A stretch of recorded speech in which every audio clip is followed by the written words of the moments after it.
few hours, who is ready for prime time? We're ready for prime time. Welcome to NFL Live. Remember, we are a 2-hour show on Mondays. The Wave is here with Marcus Spears. Mina Kimes, happy birthday. Yeah. Your birthday okay. with us. Ryan Clark, Peter Schrager, Dan Orlovsky's in a car somewhere trying to get here, so he will show up. Boogie, it's two things that reassure me we back. Okay? What? I'm so excited. He's so excited. Mina got her arms out today.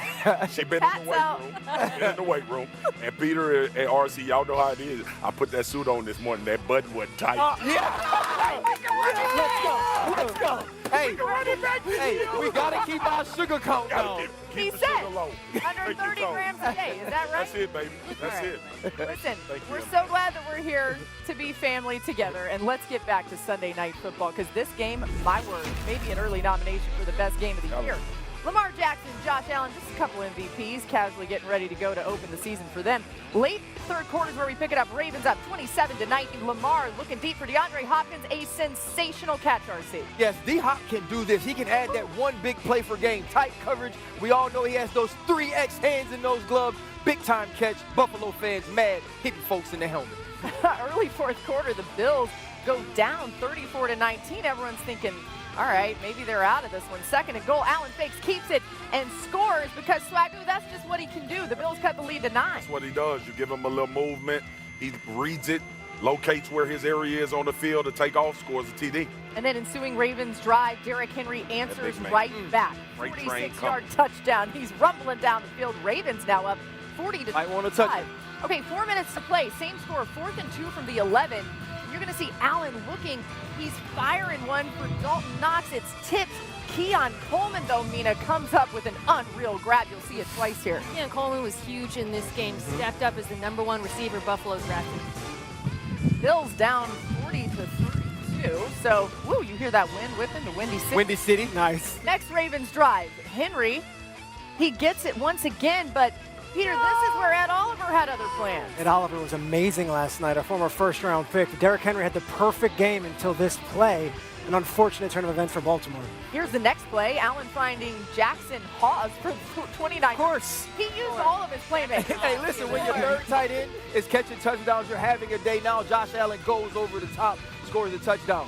Bills failed to complete the 2-point conversion, trailing 40-38. Next, Ravens drive 3rd and 9. Lamar completes a pass to Hopkins short of the first down. Ravens decide to punt it back to the Bills instead of going for it on do it. We'll dive into that later in the show. Next, Bills drive 50 seconds left. Allen deep left side for Joshua Palmer. Bills marching down the field trying to get in field goal range. Next play, Allen pitch and catch to Coleman. He takes him to the 9, so the Bills are going to have a shot. This is when you're looking at the TV, or maybe you're in the stadium and you're like, how in the world are they able to do this? So Matt Prater, who just joined the team. Fresh off a red eye. Fresh off a red eye. Middle. The Bills pull off an incredible comeback, and Josh Allen was not happy about some fans that left. There's just no quitting this team. Welcome to Buffalo. I mean, what a vet, kicking the game-winning field goal in a tough, weird situation you don't see too often. He came in prepared, ready to go. Our team didn't quit. I mean, I think there's people that left the stadium. That's okay. We'll be fine, but have some faith next time. Oh, Josh Allen had a fourth quarter for the history books, piling up over 250 passing yards and 3 touchdowns between his arm and legs. He's the first player to do that since Big Ben in 2010. Allen's performance led the Bills to their first 15-point fourth quarter comeback since 1967, when the team was still a member of the AFL. I mean, we sit here and say, how in the world did they pull this off? But RC, maybe we should expect things like this from the MVP Josh Allen. How specifically did he do it? I mean, to be honest, though, you don't expect things like this. You don't expect to be down 15 points with 8 minutes left to go in the game against the Baltimore Ravens with an absolute stacked defense and be able to pull this off. But Josh Allen was his best in the most important moments. He showed you how he can use his legs, create plays, get some extra plays, and sometimes he was lucky more than he was good. But that's what's important when you have a player like that, the belief that he instills in your team. And it's like MMA fighters or boxers, right? They say when you become a champion, you believe 30% more. Now that Josh Allen has won that MVP, he has that hardware at his house. Everyone in that building understands if you give him a chance, you have a time and an opportunity to win. Yeah, I spoke to sources in Buffalo in the offseason and said, who's the new #1? Because if Mac Hollins is gone and he was the guy who got all those touchdowns, is it Khalil Shakir? They said, guess what? We feel really comfortable with Keon Coleman in his second year, Khalil Shakir, and the free agent Josh Palmer. But you know who else stepped up? Dalton Kincaid, who was finally healthy. So to RC's point, Josh Allen was unconscious in these final 3 minutes, but every one of these guys stepped up when they had to as well. And these are not household names. You're not drafting them in your fantasy league in the first 3 rounds. And yet each one of them made a big play when it mattered. And of course, James Cook at running back brought it as well. This offense can go at any time, and they can go at 100 miles per hour, and they did when they needed it most. Josh Allen played like a man on a mission, and his players and his teammates were there to follow him. Yeah, the offense is a huge part of this, obviously. But, Mina, it felt like the defense for the Bills figured something out in the fourth quarter. What did you see? Yeah, I'm not going to lie to you and say that they played well for most of the game. The Ravens were eating their lunch on offense. But you mentioned his name earlier, Peter. Ed Oliver, I thought, was a superstar and honestly made the pivotal play of the game, obviously, with the strip sack of Derrick Henry. But throughout the game, you really saw a lot of the attributes you've seen from him, certainly in college. They made him first-round pick. He has such a quick first step, and he plays with such a low pad level. He's able to get penetration and get TFLs and also pressures in a way that I don't think anyone else on this Bills defensive line quite can. And he was so clutch for them, again, versus both the pass and the run. It wasn't just the strip sack. He had a few TFLs that were really key for Buffalo. They would not have won this game without him. There were also times in that game, Marcus, where Ed Oliver was the only player on Buffalo's team making a play. Well, the interior, you know, I've been saying that for years, man. When those guys can start affecting the game, whether in the pass or the run game, you can change the complexion of it. The other thing was, too, like I'm so happy about the fumble that Ed Oliver had. Y'all know why at the end of the show. Y'all know what today is. Hey.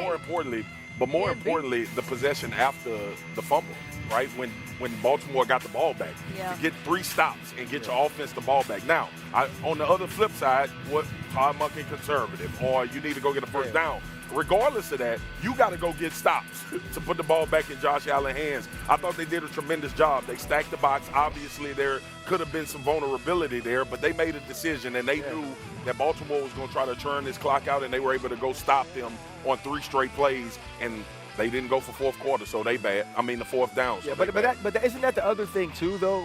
The Buffalo Bills played in the fourth quarter like they had an MVP. If you're the Baltimore Ravens, you have a 2-time MVP, could have very well been a 3-time MVP last year, and you don't unleash him to go get a first down to seal the game. To me, they lost some of this as much as Buffalo wanted. The Ravens' win probability was as high as 99.1% according to ESPN Analytics. And by the way, that was later in the game. We're going to be on this game all show long. Dan Orlovsky does join us. He has a film breakdown of Josh Allen's performance that you don't want to miss. Man, I'm glad football's back. All right, let's get to some top stories with Adam Schefter joining us now. Some major injury news here in Week 1. Let's start in San Francisco, the latest on Juwan Jennings and George Kittle. Hey, Adam. Hello, Laura. Juwan Jennings and George Kittle both today, and the 49ers just this afternoon signed Kendrick Bourne as they await the results of Juwan Jennings' MRI. George Kittle left the game with a hamstring injury, did not come back. That usually means a player's going to miss some time if he leaves and doesn't return from a hamstring injury. Jennings is dealing with a shoulder injury, but the 49ers now have some insurance in Kendrick Bourne, who could be ready to play as soon as Sunday for the 49ers. Meanwhile, another tight end injury yesterday. Brock Bowers went out of the game against the New England Patriots, did not come back. He said after the game he did not believe the injury to be serious. They're putting him through some tests, but again, Bowers did not sound overly concerned that he would miss any type of time or significant time. And Ingram suffered a calf injury yesterday, hobbled off, was taken to the locker room, did not come back to the game. He's an immensely talented player who's missed some time in the past with injuries and now could miss a little bit of time. Brock was putting him through the tests, and we'll see how that calf comes back, but not great that he left yesterday from that win over Tennessee, Laura. Adam joins us throughout the show. We're with you for 2 hours. We're under 5 hours. Monday Night Football kicking off, and Adam will have updates on our game, Bears and Vikings, coming up. But back to Sunday, Steelers versus Jets. This is one that you just wondered about the drama, the layers of it, right? Aaron Rodgers and the Steelers taking on the New York Jets. The fans were booing Rodgers. Pick it up in the fourth quarter, though. Steelers trailing 26-17. Rodgers finding a wide-open Jalen Warren for 6. Steelers trail by 2. Ensuing kickoff, Xavier Gipson gets stripped by Kenneth Gainwell. The Steelers recover it, so huge play there. And the Steelers, an opportunity to take advantage of great field position. So 2 plays later, Rodgers right here, hitting a wide open Calvin Austin RC for the score. Sean McVay lined up in the C gap, got Calvin Austin into the end zone, and here Justin Fields, who was great with his legs the entire day, got outside on the boot. The Jets failed the 2-point conversion, but lead by 1. So now, under 3 minutes to go, Rodgers connecting with DK Metcalf, making the juggling catch. Mina, we were excited to see that connection play out. Yeah, this was a little bit of luck because his tips to his teammate, then back to him. But I did think DK Metcalf was excellent today, instrumental in getting yards after the catch. Peter, how about Chris Boswell? 60-yarder. He's got his own contract stuff going on. You know what? I'm going to hit a 60-yarder to put this game away on the road. Yes, Chris Rodgers Boswell, awesome. Fired up for the lead. Last chance for the Jets. Field looking. Wow. That's still a football. Oh, here's more for Welcome, Rodgers. Jalen. I know when that happens. You're going nuts, right? You spoke about the meeting with Aaron Glenn on McAfee a few months ago. Beating him, is there significance in that, since he basically told you to your face that he didn't think you were right for that team? Yes, that's what he did. So there's significance in beating him for you? I was happy to beat everybody associated with the Jets. He was trying to keep the little smile away there at the end. It kind of snuck out, though. Mina, what did you make of the Steelers' scheme for Rodgers, though? Yeah, I thought it was excellent because last year the Steelers' offense with Russell Wilson was really boom or bust. Big plays, but a lot of 3-and-outs. What you saw here with Aaron Rodgers was just a very efficient passing attack. He was not pushing the ball downfield very much, very low average depth of target. But when he was utilizing quick game, 2.5 seconds or less, they had a 53% first down rate, which was the best in the entire NFL. What that tells me is that Arthur Smith did a good job of getting his playmakers in space. Yeah. Those receivers did a good job of getting yards after the catch. And then Rodgers was accurate setting them up to get yards after the catch. That is a formula that can win the New York Jets. I'd like to see them get a little bit better at running the football. I think that's something that has to improve. But this passing game with him as the point guard in the offense, it works.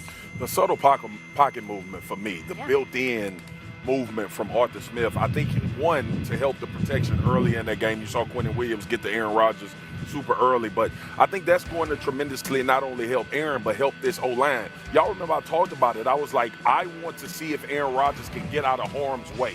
And you see Arthur Smith build like these little short half rolls, these little short half rolls to get him outside of the pocket. And to your point, RC, you said it, to accentuate the arm that's still really, really live and throwing from all of those different angles. But you could see the flow of this offense. You could see Arthur Smith's brain when it comes to Aaron Rodgers. I don't want to stand him in the center of the pocket a lot. I want to give people things to look at. I want different types of play action where he still can get a half roll after that. I thought it was a phenomenal job by the OC. They got them with that boot with Calvin Austin twice. Exactly. I was watching the air for a guy. It was a great play. It's just great, and we've seen it from Puka Nacua and Cooper Kupp with Sean McVay and the Rams. But what I love is Omar Khan should be the happiest man in Pittsburgh right now, the general manager of the Pittsburgh Steelers, because not only was it Aaron Rodgers, someone you waited for in free agency, but look at all the trades you made. Let's think about DK Metcalf here. You're going to see him on the screen. Ben Skoranek gets out in front of him. Watch the yards after the catch. This is a defensive end running 4-3 down the football field. And Jonnu Smith, who is essentially the number 2 receiver here, you're going to see him on a jet sweep, even though it's a pass. But watch him get to the corner here. You see the steal by Jalen Warren, and now we're getting to the pylon. And then Jalen Ramsey, the big-time trade that came over from the from the Miami Dolphins late in the training camp. You're going to see with his eyes back into the field. He's playing a cover 2 corner. Now he breaks on the football, a big hit. When you go out and you trade for these Pro Bowl, all-pro caliber players, you want to see it pay dividends. And to have each of those men go out and contribute the way they did, along with Aaron Rodgers playing the best ball we've seen since Green Bay, it was a huge, uncharacteristic offseason for the Pittsburgh Steelers. RC's nailing it, because this is one of those deals where it can go one of two ways. This could be Steve Nash and Dwight Howard in a Lakers uniform. Are we having fun yet? Like the Sports Illustrated cover. Or it could be what the Rams did a couple years ago when they brought in Odell and they brought in Von Miller. It looks like the latter, and I feel like, to your point, Omar Khan took a lot of heat waiting for Rodgers, and Omar Khan took a lot of heat saying, you know what, we're going to go for Jalen Ramsey. We're going to make this trade. Each one of those guys who came in as new free agent acquisitions or as signings played excellent yesterday, and those new additions got them the win. You guys, Rodgers turned back the clocks a little bit. 3 passing touchdowns from outside the pocket? What is that? Okay, maybe a sign. We're just getting started on NFL Live. We got a lot more coming your way. And so glad you're with us today. Remember, we are with you until 5 p.m. And turns out that on the Vikings sideline tonight, Lise, can't wait to see you out there. And there we go. What up? The funny thing is, Lisa's not that far from us, so like, I could have heard it. You didn't have to. You didn't have to yell. That right. We do love you, Lisa.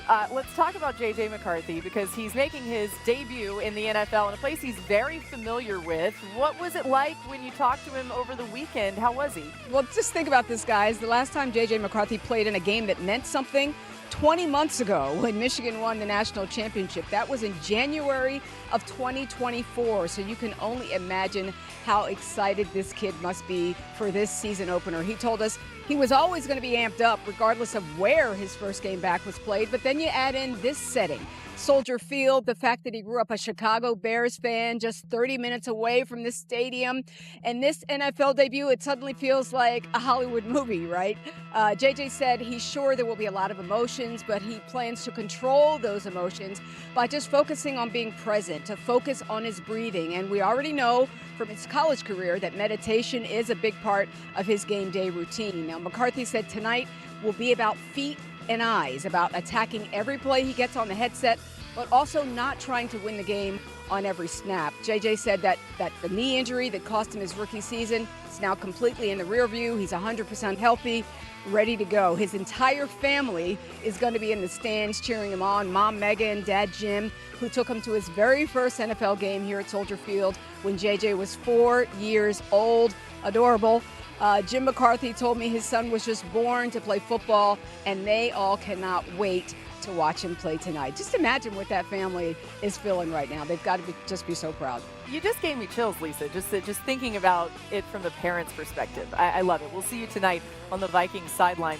Let's stay on Monday Night Football. We filled out a play sheet presented by ESPN Bet Sportsbook, and for that, we welcome in Peter Strickland. He's going to be with us, by the way, every Monday on our show, and we're excited for that. Let's start, Peter, with Rome Odunze. Okay, over under 4.5 receptions for the Bears wideout. Over. I think they're going to see offense tonight. That's been the theme of the weekend, obviously, when you see the Bills-Ravens game and even the Jets-Steelers. And I think two offensive coaches going at it today. I think we're going to get Rome Odunze very heavily involved in that Bears offense. Okay, let's stay on Bears receivers. Over under 59.5 receiving yards for DJ Moore. Shocker. Over. I think Caleb's throwing the ball tonight. I don't think they're coming out here to be conservative and say, let's just eke out a victory. They're going to throw the ball, and Ben Johnson is going to give Caleb the opportunity to do that. If that's the case, DJ Moore is going to catch more than 60 yards. How about TJ Hawkinson? Over under 4.5 receptions for the Vikings tight end. Oh, I forgot that Kevin O'Connell's an offensive coordinator and has an offensive mind, too. I only heard about Ben Johnson the last 2 months. Yes, Hawkinson is going to be the guy, and I think in a lot of ways he might be a safety valve as well to J.J. McCarthy, who's going to be in his first NFL start out there tonight. I love it. If all of Peter's picks hit, by the way, a $10 bet wins you just under 85 bucks. Come on. That's a big payout. Football is back, and right now, new ESPN Bet customers can get $100 in bonus bets when you make your first $10 bet. Score more from the game with Sportsbook for sports fans. Sign up with promo code LIVE to get started today. All right, guess who made it? Dan's here. Dan, I don't know. Do we have video of this of Dan running? You didn't clap. Because, Dan, it's the first day of school and you didn't show up. Yeah, I'm getting jumped in the alley. I can't believe. Man, But this is I Dan just arriving remember we was fighting. a few moments ago. I cannot believe you guys are jumping me. All right, we're just giving you Hey, 11 man, glad minutes you made it, late. bro. Good to see you, big dog. For We're real. glad you made it. No Chicago traffic was no joke cap. for Dan. All right. 6 or 7 minutes late. Okay, well, now we're really late because we're talking about you being late. So let's carry on here. Read and react. Glad you're here, Dan. Lots of new faces in new places. You got to finally see him in week 1 action. Deebo Samuel, a big ad for the Commanders. 7 catches for 77 yards in the air. Deebo caught up with our Dan Graziano after the game. That set us back a little bit. We're just going to get to work this week. We know we got a quick turnaround, so we're just going to get to work. Yeah, what's the key there? Quick turnaround Thursday night game in Green Bay. How do you get reset real fast? I mean, for me and the rest of the team, you just got to get as healthy as you can get for Thursday night. Looked like you were having fun out there, were you? Definitely was having fun, for sure. Dan, what do you make of Deebo's debut? I saw impact. I saw the way that he was used in San Francisco to help others. Sometimes it was motion, and then you saw Jayden Daniels on the outside of some of those zone runs. Sometimes it's that spinner stuff where he gets back around behind the quarterback, and then they can run some of their spinner run game. We saw the reverse. Laura, you mentioned he had 77 yards, but 44 of those came after he touched the football. It was vintage Deebo, and Washington gets that version. That's a massive upgrade for their offense. Yeah. Okay. Russell Wilson threw for only 168 yards and never found the end zone in his Giants debut. That's a good word, Peter. After being non-committal about his Week 2 quarterback after the game, head coach Brian Daboll came with a definitive answer today. Do you intend to start Russell Wilson this week? Yes. Yep. Okay. Was that I mean, and after a game, it's an emotional game. Tough game. Didn't play particularly well, I would say, collectively, but in terms of making any of those decisions, really at any position or schematic changes, I'd like to do it with a clear head and watch the tape. And again, like I said yesterday, that game doesn't fall on Russell Wilson. You okay with that decision, Marcus? No, because if they keep happening like that, it's going to fall on you, BD. And I know him. I love Brian Daboll. That's my guy. But it's time to go with Jackson Dart. I talked about that on Get Up with Dan a few weeks ago. They should have started him week. This is one of those situations where we obviously understand how you're behind the 8 ball with a rookie quarterback, and we don't know what he's going to be and what the offensive line is. We've seen it go in the right direction. We've seen it go in the wrong direction. Let me tell you what direction it ain't going with Russell Wilson. For you to have success and try to keep this job and push this team forward, you saw the dejection on the sideline. You understand what sometimes putting a player in the game does for the psyche of your team.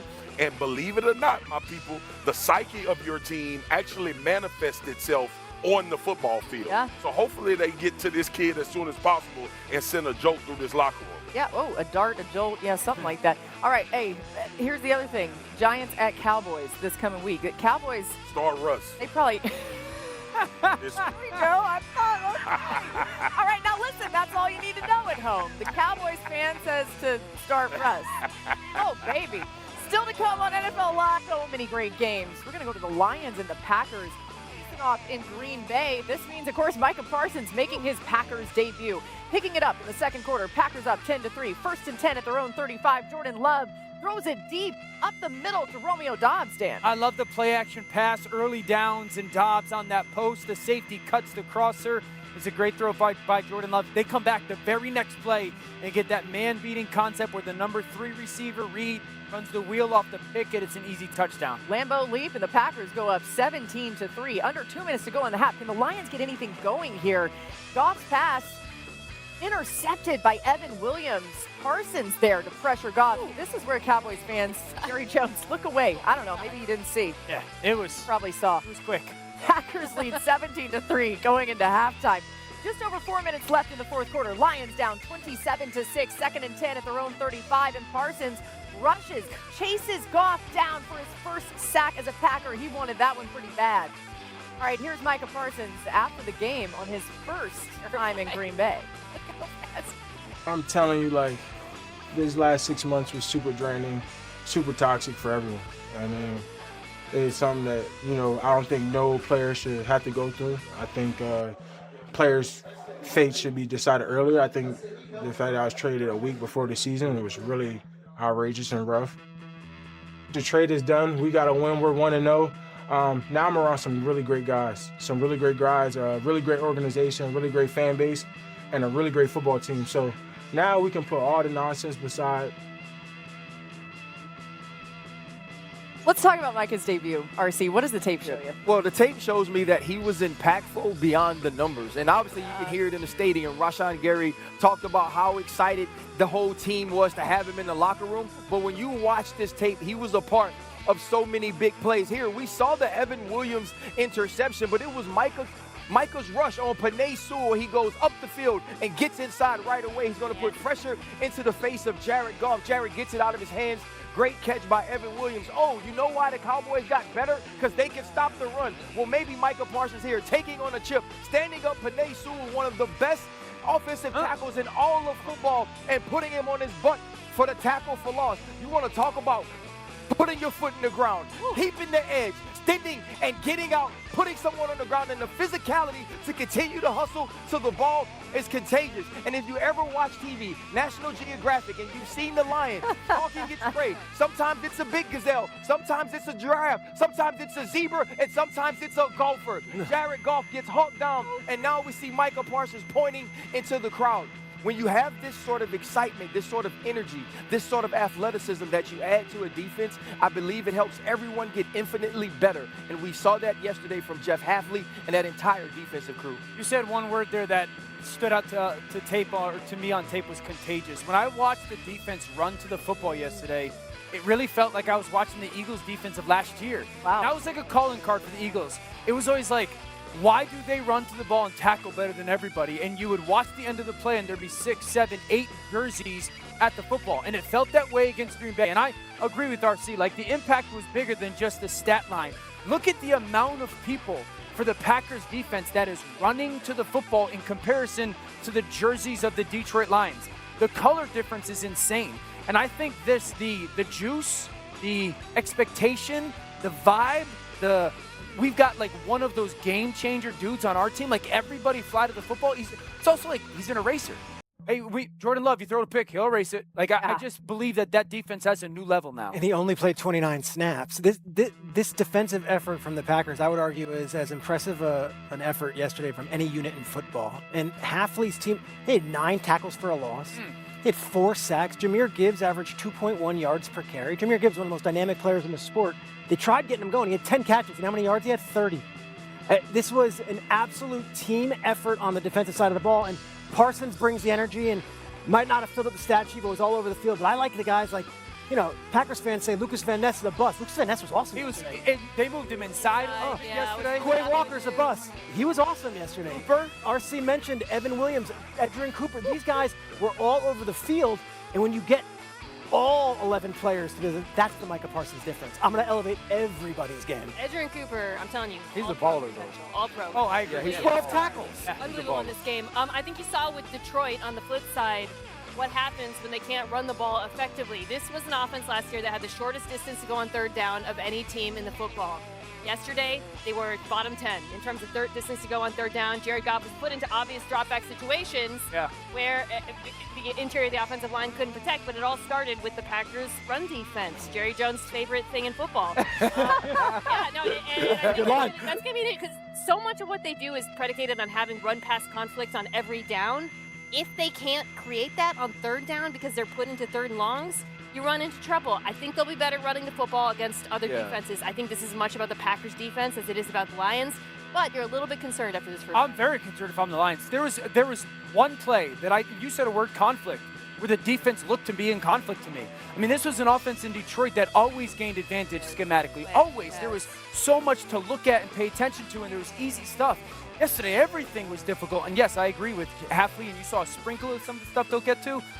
But that Detroit Lions offense scheme-wise looked nothing of what it was in the past couple of years. Well, I think you also have to point to, as we speak of Jeff Hafley, that Ben Johnson is going to be on this field tonight. Aaron Glenn was at MetLife yesterday. You lose those 2 coordinators. It's not just what you lose from the standpoint of their mindset and what they understand about the game. It's also an attitude. Dan Campbell is not in those rooms each and every day. And I've seen from both of them as head coaches a fire that ignites an entire locker room. We're going to have to get that from Johnny Moe and Kelvin Shepherd. Yeah, I think you're going to see a lot of that from Ben Johnson in his first opportunity as a head coach on this field tonight. Let's go back to Micah Parsons, though, as we bring Adam Schefter back in here. You heard Peter mentioning just the 29 snaps that he played. What is the plan for Micah Parsons going forward, Adam, especially on a short week? Laura, the plan would be to ramp him up. They were careful with him on Sunday because he hadn't played football at all this summer. There was a back injury. They met with him, and they wanted to be smart with him on Sunday, knowing that there's a full season ahead. But even in a short week, up against a foe that Micah Parsons knows plenty about in the Washington Commanders, you could look for him to be used a little bit more this week against Washington and to try to make the same impact. Meanwhile, we saw the Buffalo Bills beat the Baltimore Ravens last night. And if we look at the Bills' remaining schedule, the odds makers say that the Bills will be favored in their remaining 16 games. Now, we don't know what type of injuries will happen leading into those matchups, but it just goes to show that Buffalo's in a prime position to somehow secure a nice playoff spot. And a player who made some huge plays on Sunday was the Tampa Bay touted rookie Emeka Egbuka. The Buccaneers for Ohio State, 2 touchdowns, continuing what we had heard all summer long, that Emeka Egbuka was maybe one of the stars of their training camp, somebody who made plays on a regular basis. He looked like a miniature Chris Godwin yesterday, and Chris Godwin won't be back for about another month. But with Godwin absent, and even after Godwin gets back, Egbuka is establishing himself as somebody that Baker Mayfield and the Buccaneers clearly trust and someone who clearly produces. Those Ohio State receivers, I tell you what, we'll get to see the Bucs actually. Now, how about the 49ers versus the Seahawks? Brock Purdy and the Niners on the road in Seattle, under 2 minutes to go. 49ers trail 13-10, 3rd and 3 for the 4. Purdy escapes a sack and rolls right, finding Jake Tonjes in the end zone for the touchdown. First catch. Jake Tonjes. Coming into Sunday, 0 career receptions. 49ers take the 17-13 lead. Sam Darnold trying to answer on the next drive. And goodness gracious, what happened here, Mina? Nick Bosa said, the game is over, Michael. Yes, I'm Nick Bosa. The weird thing was, like, his elbow hit the football. It didn't look like he realized that he had lost it. I don't know. It wasn't good. Mina, how was San Francisco able to pull this one out? It was an up and down game from Brock Purdy. He had the turnover. I thought he hit a beautiful ball to Ricky Pearson on the final, so credit to him there. But I think the biggest difference between these teams were San Francisco was much better on 3rd down, 5th league-wide in paper play. Seattle dead last, only converted 30% of their 3rd downs. And I think you saw what, frankly, was a concern I had going into the season outside of Jackson Smith-Njigba, just not enough playmakers on this Seahawks offense. And I think they ran into that against the San Francisco defense, Peter, that I thought did look improved. It did. Seattle confuses me. They were 3-6 at home last year, Mina, and then they start off the season with a game that the old Seahawks would have won 9 out of 10 times. Like, they had their opportunities. Thought some play calling decisions at the end as far as, aggressive nature and what are we going to be. Yeah, look, they had a 3rd and 7. They go to Cup for 6 yards. You have 4th and 1, and they're like, kick a field goal and trust our defense.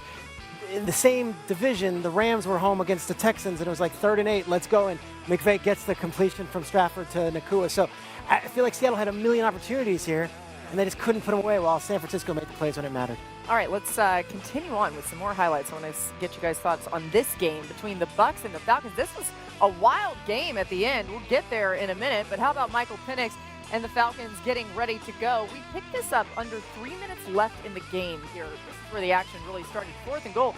Falcons down 17-13. Penix pump fake, sees some space at the middle, takes it in himself. The diving touchdown, Mina.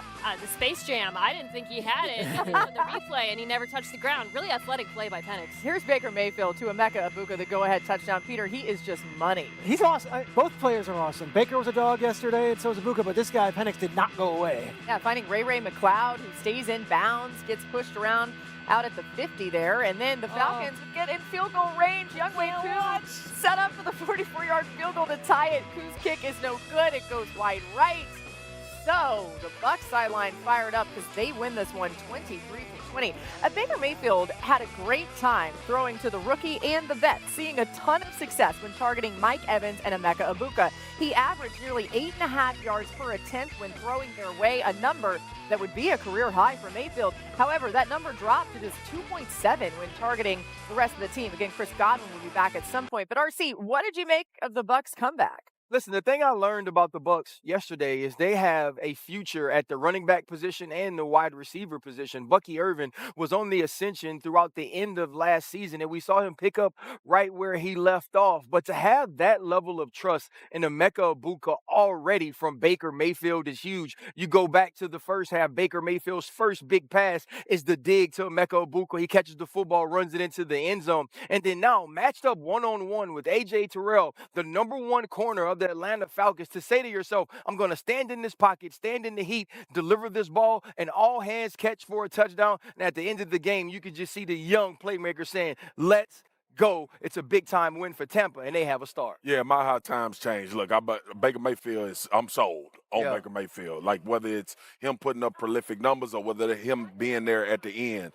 I'm going to the other side, though. I thought Michael Penix was very impressive in this game. His athleticism stood out to me. Obviously, coming out of college, talked about how many injuries he had and all of that, but his legs, his ability to throw out routes, not open to his right side. I thought he was phenomenal. And then to play a divisional game like this and give your team an opportunity to win or either go into overtime, I thought was really impressive from the young fella. And when you look at the Atlanta Falcons, like, we kind of got to judge them and Tampa on the same scale. You didn't walk away from this game saying one of these teams is marketably better than the other. And I thought that had a lot to do with Atlanta's quarterback and the way that he played. I thought he played amazing. I thought the way he finished around the goal line both times, right? He tried once to the left, didn't get in, and then we watched him get into the end zone. But it was also the way they utilized Bijan Robinson in the pass game, right? Starting early on in the game, the big catch and run, and continuing to get him involved while having Kyle Pitts show up as well. I thought that was huge for this Atlanta Falcons offense. Now it's about getting stops in critical moments and maybe making some field goals, Logan. Yeah, golly, I mean, you're speaking music to Falcons fans' ears, like actually utilizing Bijan Robinson in the pass game. Kyle Pitts getting involved. What was your takeaway specifically on the Falcons? I agree with all the points about the offense. The defense still underwhelming, in terms of the pass rush, which is something they've invested so much in it. 2 first-round draft picks, obviously, signing Dante Fowler. But this was an opportunity. Tampa didn't have Tristan Wirfs. They had to reshuffle their offensive line. I would have liked to see this Falcons defense get more pressure in this situation. Looked a lot like last year where they're really not able to gin up much with a 4-man rush. Yeah, and the defense, that's why they drafted 2 guys in the first round. So they traded a future first-round pick. You would have liked to see them make a stop when it matters. I'm just taken away by how Baker is just continually there when it matters and makes the play. We talk so much about those AFC quarterbacks in Allen and Lamar and Mahomes. Of course, we talk about all these guys with Burrow as well, but do we put Baker in that conversation? Because whenever it matters most, it feels like Baker Mayfield's there. And last year he had the stats that they did too. Yeah. Also,